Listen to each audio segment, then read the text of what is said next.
I'm Tina DeLeo, and welcome back to Cheftini's Kitchen, where we make magical meals in minutes. Today we are going to be making pork marsala medallions. It's a quick meal. When you don't have time to cook a whole pork tenderloin, we're going to cut it up into 1/4-inch medallions and saute them on the stove with a little marsala sauce.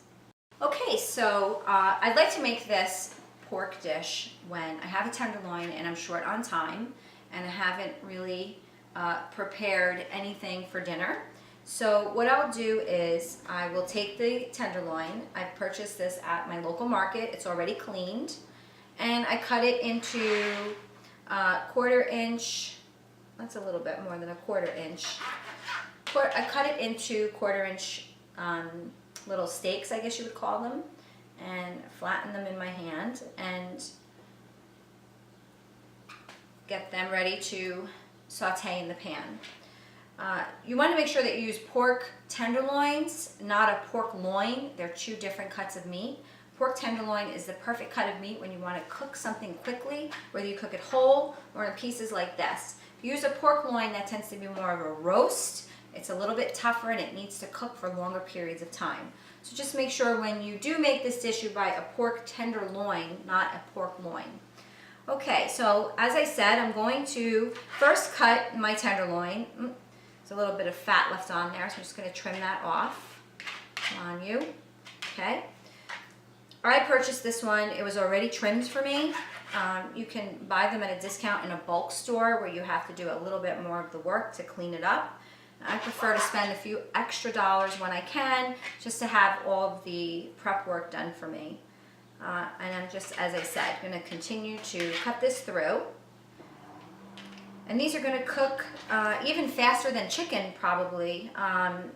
You know, you just want to cut them thin enough. It's about a 1/4-inch. Might be a little bit more, but they're going to cook. And we're also going to flatten them. So once I'm done cutting these up into the medallions, I like to call them, I'm going to give them a little coating of seasoned flour and then take them over to the saute pan where we'll start to cook them. So I'm going to finish cutting these up, and when we come back, they'll be ready to dip and then saute. Okay, so I've gone ahead and cut up my pork medallions into, my pork tenderloin into 1/4-inch medallions. I'm going to take about 1/4 to a 1/2 cup of flour. That's probably about a 1/2 cup.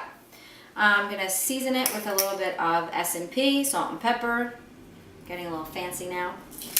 Okay, we'll give that a good little shake. Okay, and that's just to coat our medallions to give them a little crunchy outer coating.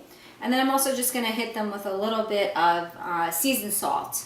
You can use any seasoning that you like. I happen to like seasoned salt. You could just use plain old salt and pepper. You could use garlic salt. It's really up to you what flavors you want in your kitchen. I'm just going to flip them over because we want both sides to be coated in the seasoning. Okay. That's it. I'm going to give it a little bit more flavor. Could use lemon pepper. I'm trying to think of different flavors. So I think you want flavors that are going to kind of go with the marsala also. I'm eating my hair. I'm so hungry. Okay. So I have my seasoned salt, my seasoned flour with salt and pepper. And, you know, we're going to take these medallions. We want them to cook quickly. I'm going to show you what they look like. And we're just going to press them in the palms of you're going to press them in the palm of your hand like I'm doing. Just sort of flattens it out a little bit. And it gives it helps it cook quicker. So we're going to give it a little coat. I'm going to also give it a good squeeze after I coat it in the flour. And you want to press down on it. It's a really tender cut of meat, as I mentioned. It is full of flavor. It cooks really quick. I like to do this because in 20 minutes I really can have a quick dinner on the table. And I'm going to pat that one down. Okay, now give that. And if you have any pieces that look like they have a little bit of extra fat on them, you might want to, I think I got rid of my knife, but sometimes they can get a little bit chewy when they're at the end piece. So I would take my knife down the center here and just open it up. I took my knife away, and my hands are dirty, so I don't want to reach in for another one. But maybe before we start to saute them, I can just show you what that would look like.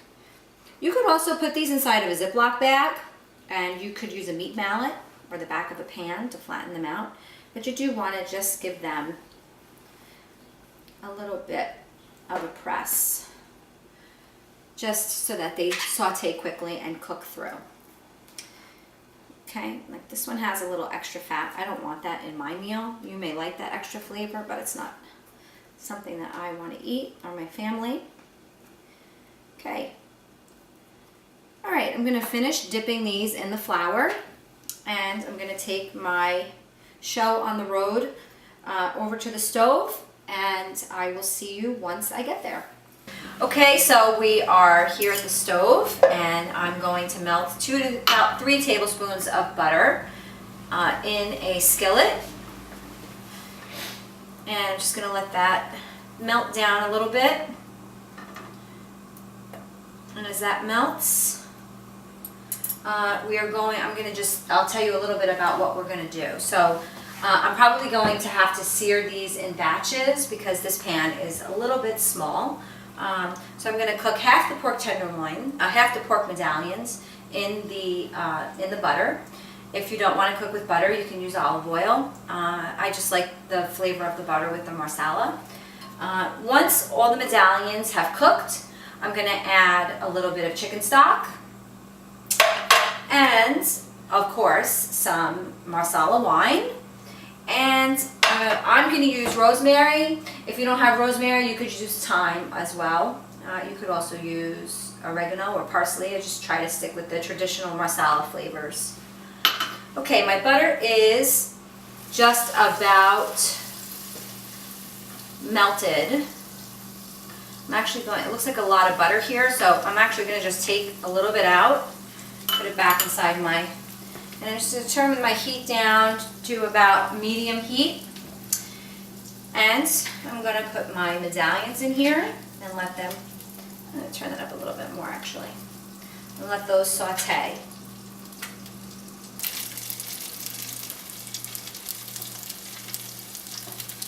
Okay, now cook. Get you out of the way.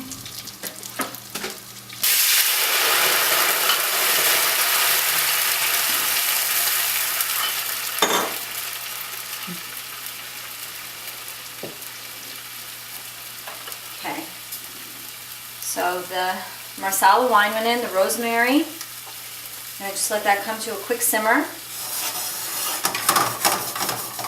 I put a little bit more rosemary, and I'm going to add about 1/2 cup of chicken stock to that. Ooh, we're dripping. There we go. Let that come to a simmer.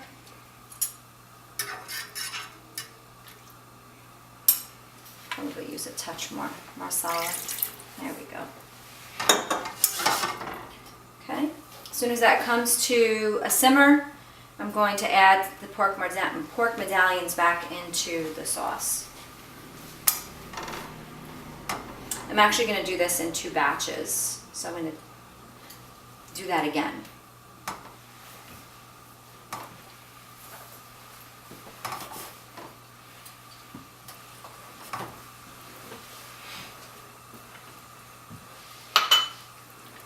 Could add more butter in there to thicken the sauce up, but we'll see how it goes. It smells pretty good.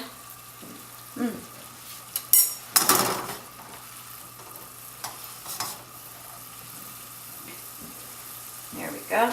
Coming to a simmer. I'm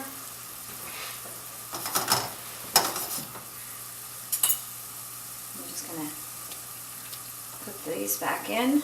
The flour will also help thicken up the sauce.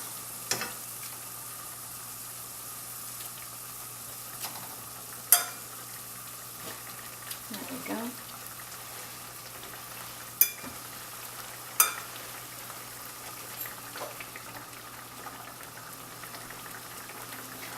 See if I can fit them all in there. That would be great. I feel like it's not going to happen.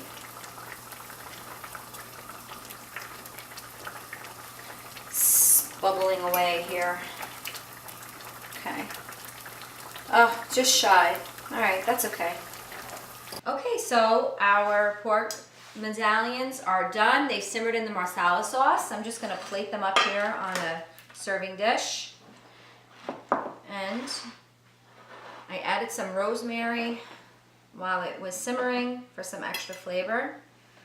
And I would probably serve this with some potatoes or a little spinach saute, which we will make in another episode.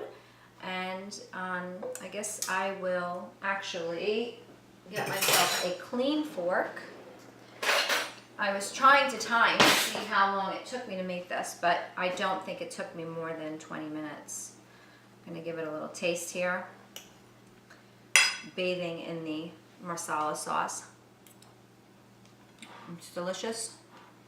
It's quick, simple, and it's the perfect way to use up your pork tenderloin when you're in a hurry. Excuse me. So I hope that you like this recipe for pork marsala medallions, and you can find the recipe on my website, cheftini.com, and please follow me on social media at Cheftini. Thank you for tuning in. Have a great night.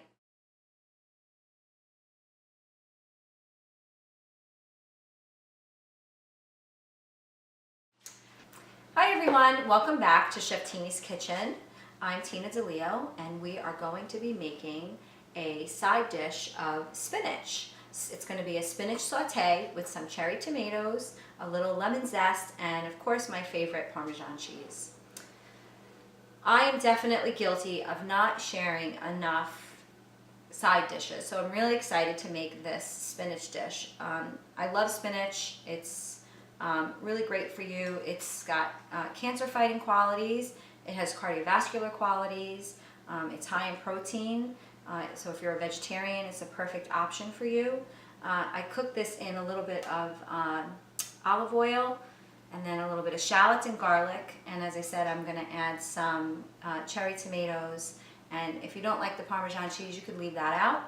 So the first thing I did was I purchased baby spinach from the supermarket. I bought the pre-washed spinach. You could buy your own, your favorite brand. I like the pre-washed organic baby spinach. And I like to leave the little stems on. And baby spinach is a little sweeter than traditional spinach, and it's obviously a little bit smaller. And as everybody knows, spinach is the shrinking vegetable. So it looks like we have so much here in the bowl, but once we get it into the pan, it really does start to wilt down and become at least half of the size of what you see here. But as I mentioned, it's a great alternative to meat, and it's also really great for you. So the first thing I'm going to do is I'm going to take my spinach, because I'm not ready to saute it yet, because I'm just going to put it on the side.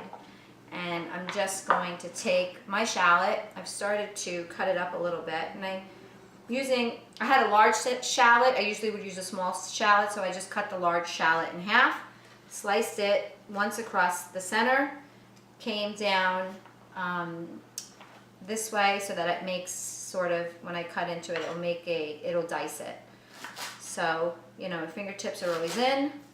Just going to give it a rough chop. I like to cook with shallots. It's a little milder than onion. And that's really it. And just say that's probably about a quarter of a cup. I'm going to put it in my little bowl, back in my little bowl here. Okay, and then I'm going to grab my knife. And I like this to be chopped garlic. If you have picky eaters, as I always say, you can just quarter them, and that way they can pick them out. My picky eaters aren't going to be eating this, so I'm just going to really give it a good chop. And I like it when the garlic is a little finer and it melts into the oil, and it just really gives a lot of flavor. I happen to love garlic. It's another great vegetable for you. Okay, and it keeps away the vampires. Just kidding. Okay, so I have my garlic finely chopped, well I wouldn't say finely chopped, but roughly chopped here. And I'm going to put that in there. And that's really it. And then the next step, I have about a pint of grape tomatoes. You could also use cherry tomatoes. And I like to cut them in half, you know, just to open them up. Grape tomatoes are a little sweeter. A lot of them are grown hydroponically, so you can buy them all year round.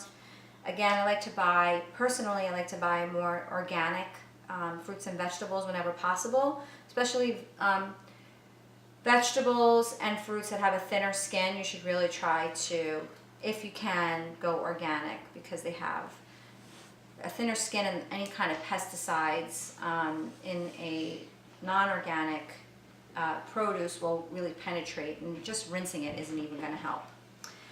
Okay, so I have all of my tomatoes here chopped up, and as I said, it's about a pint of tomatoes.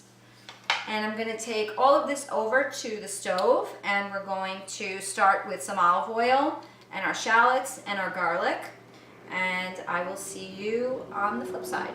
So I'm going to start with my shallots, put those into the pan with the, have about 3 tablespoons of olive oil. I added the shallots and our garlic. I'm just going to let that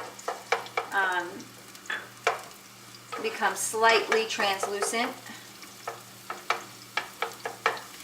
just to give it a little flavor. Okay, get those out of the way. You don't want this too high because you don't want it to burn. Garlic can burn, and it tastes very bitter when it starts to burn, so you really don't want it to burn. And so I'm just going to keep it moving in the pan because it was a little bit hot.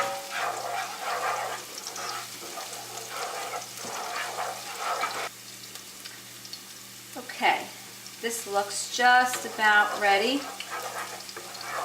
I'm going to add the tomatoes.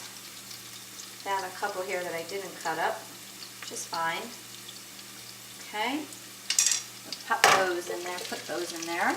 Just going to take them out. Okay. And then with that, give that a little saute. I'm going to run back to my board and get my knife. I really want the tomatoes to get soft. You could cover it if you wanted.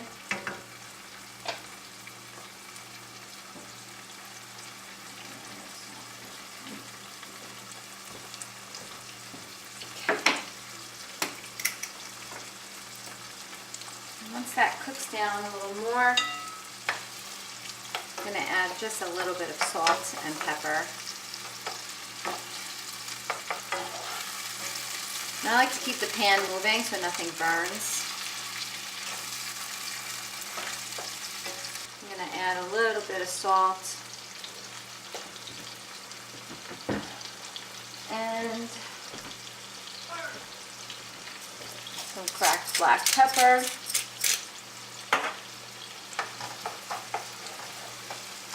Tomatoes are starting to get soft, and I had a masher. I do have a masher. You could use a fork. I'm going to use my masher and push this down just to break them a little. And this will give our spinach a little saucy tomato flavor. Okay, that looks good. I'm going to add my spinach now. I'm going to add it 1/2 at a time because it's going to take a minute. I'm going to let it wilt down.